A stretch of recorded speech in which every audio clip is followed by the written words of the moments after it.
you have to finish off Imran Khan because you can't let him come back and undermine all that he's trying to do. Because if he comes back, Munir's days will be numbered. So they have to block him, dismantle his party. So you have to finish off Imran Khan.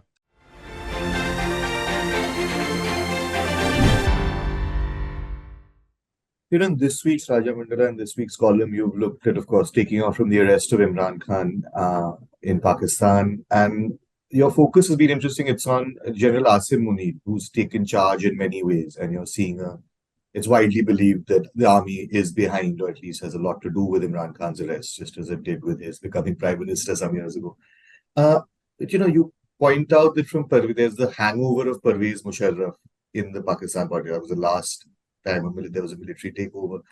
How do you see this time, this General Munir's assertion back into politics and the economy and management as being different from the earlier times when the army has taken charge?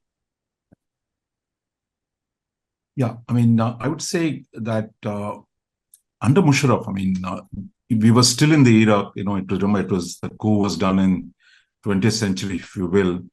He did the coup in 1999. He was ousted in 2000. He had to step down in 2008.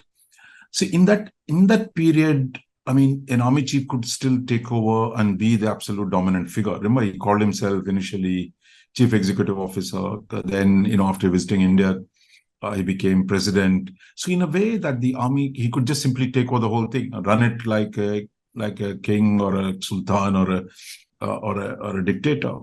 But after that, the armies, because by the time he left in a very bad situation, very unpopular. Army itself became unpopular.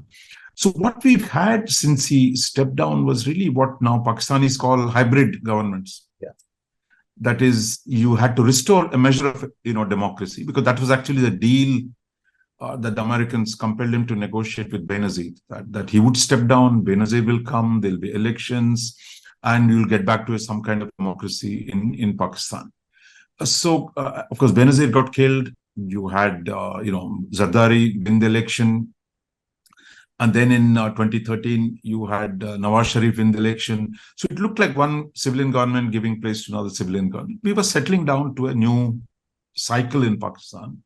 But on the ground, actually, the situation was quite different. The army kept meddling in the affairs of the government. The army never let Zardari government function, nor it has allowed Nawaz Sharif to function. So what you had was nobody was in charge in some sense. It was not letting the civilians function. Especially, it's not just running the security, of course, that of Pakistan army always dominates it, but the question of economy, of managing the larger set of issues. So really, it became one of a continuous internal conflict and drift. So and then what General Bajwa, who's General Munir's predecessor, he thought, look, I'll marginalize all the mainstream political parties. I'll get his Imran Khan, nice, clean, popular, non-corrupt man, and we'll put him up and we'll run a new hybrid show. But then Imran had his own ideas about the deal, and he thought he was doing a favor to the army. So eventually they fell out and went. So now I think the problem for General Munir is there are a lot of crises at hand, and he needs to find answers. And for that, he says, look, clearly he's saying, I need more power. So I think that's what he's doing. He's trying to take charge. So there are three things you can say broadly on his plate. One, you have to finish off Imran Khan, because you can't let him come back and undermine all that he's trying to do. Because if he comes back, Munir's days will be numbered. So they have to block him, dismantle his party. So you have to finish off Imran Khan. Second, I think, is on the economic question, which is really a big issue. All these years, the economy has just unraveled. Now they're under an IMF package.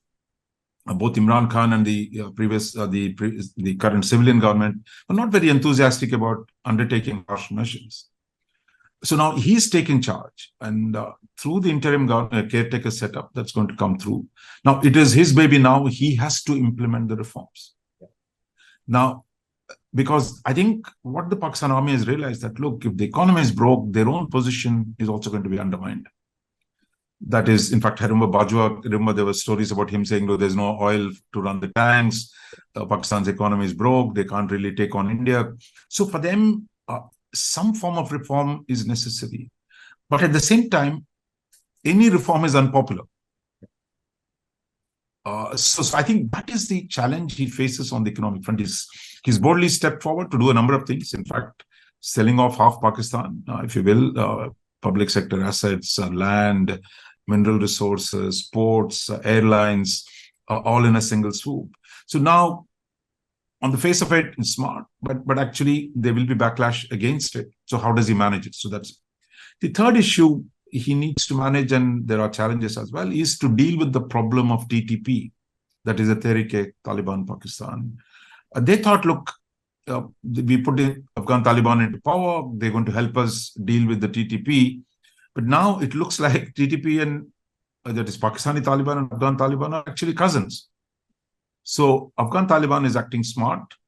So I think what General Munir now has to find a way to deal with the challenges on his Western front. In fact, 2 days ago, he was at the frontier basically saying, look, we'll take on anybody who's refused to obey the law of the land.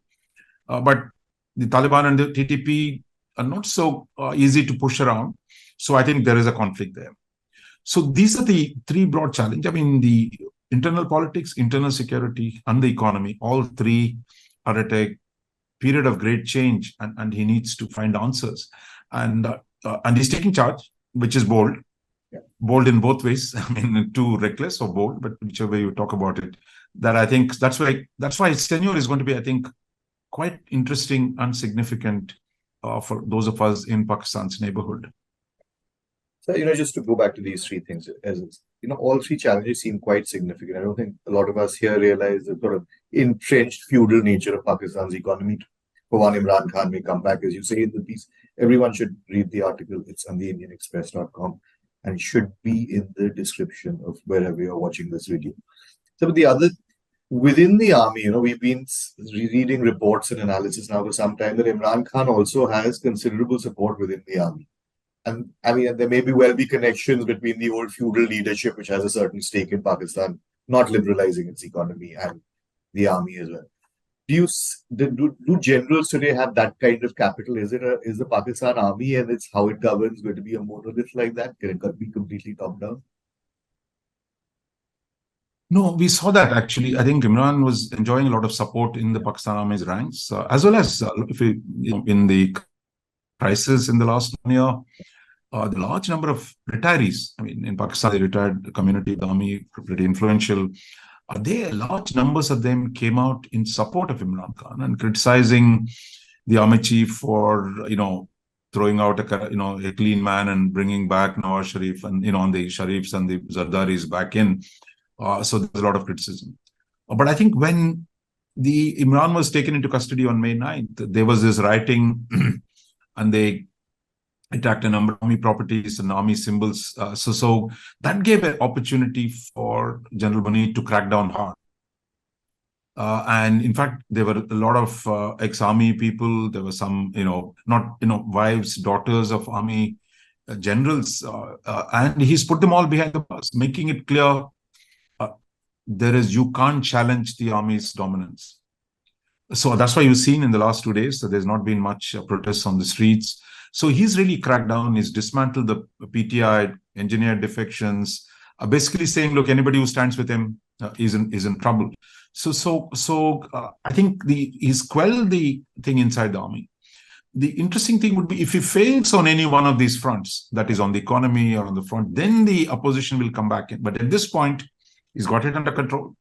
And he's also sacked, a handful of generals from the army, senior generals, major and lieutenant generals. So that's not often done. So I think he was really trying to consolidate. So that's what we've seen in the last few weeks is he's consolidated his power and he's taking on a very, very ambitious agenda of economic reform, of dealing with the TTP and to rejig the political system. So that's where he is. And how he handles this, of course, there's no guarantee of success, but he's put himself on an adventurous path. And I think that's what the outcome we don't know, but it's clearly is going to lead to, I think, my view, Because many in India, we think Pakistan will never change. Everything is the same. Whatever happens is the same old, same old. But I'm not so sure it is same old, same old.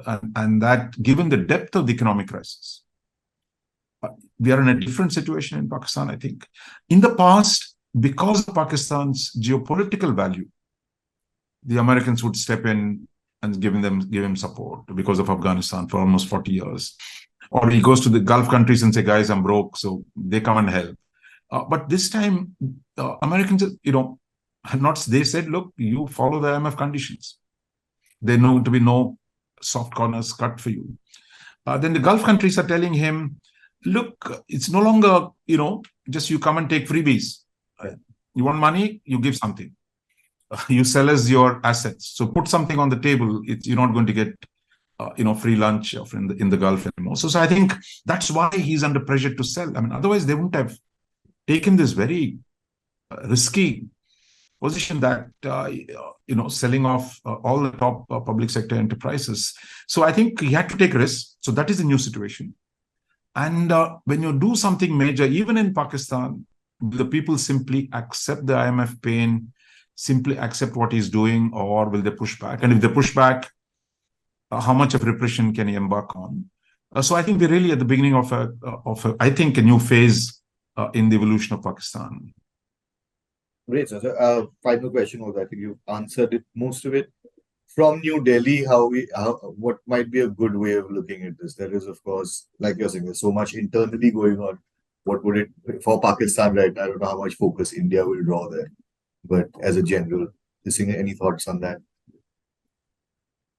Yeah, I mean, I would say at this point, he has too many things to do, and he might not, looking at his problems on Afghanistan side and the domestic side. I mean, India seems to be in a reasonable shape. Of course, they have all their complaints about Kashmir and all that stuff, but actually the border is stable. The ceasefire, which was negotiated in 2021, is still holding. So in some sense, a quiet frontier with India gives him space to handle other issues. But will he go beyond that and actually open the door for a more substantive engagement? Because a lot of people would say, look, if you want to fix your economy, it's silly not to trade with India, not to do things with India. You have an economy here that by engaging it, by opening up of trade, you can actually benefit. A lot of people have argued this. The previous governments have tried to negotiate this. But then the problem is they stuck themselves in a position, the previous government, Imran Khan, I won't do anything till you do something on Kashmir. The rollback, August 5th, 2019, changes. Of course, Delhi is not going to do that. So therefore, for them, they have to swallow a big lump to engage India. So is it worth for him? Will he take on India account as well while he has so much on his plate? So my view is that, that I think we should take a longer term look at Pakistan. See if he opens the door. I think we should be ready to engage. So it's not something, in any case, both countries are in an electoral cycle, is not something is going to happen. So we got to also remember that when nobody thought anything was happening between India and Pakistan in 2021, General Bajwa negotiated a ceasefire with the Indian establishment and the ceasefire has stayed. And if that process that at that time, there was a hope that it would lead to restoration of the high commissioners, some trade contacts, but it didn't happen because Imran Khan was opposed to it. So there is room actually, even within the differences on Kashmir, etc. You could advance a little bit more, even if it is tactical. But the question is whether he has the bandwidth, and Delhi, of course, is not going to make any big concessions, clearly, because Delhi is in a stronger position today. So I would say, I think India should keep an open mind, see how General Munir consolidates his, and if he's ready to do things with India, I think India should be prepared to reciprocate when and if he does reach out. Great, sir. Thank you so much. Everyone read the piece. It's on the IndianExpress.com, and we'll see you next week. So thank you.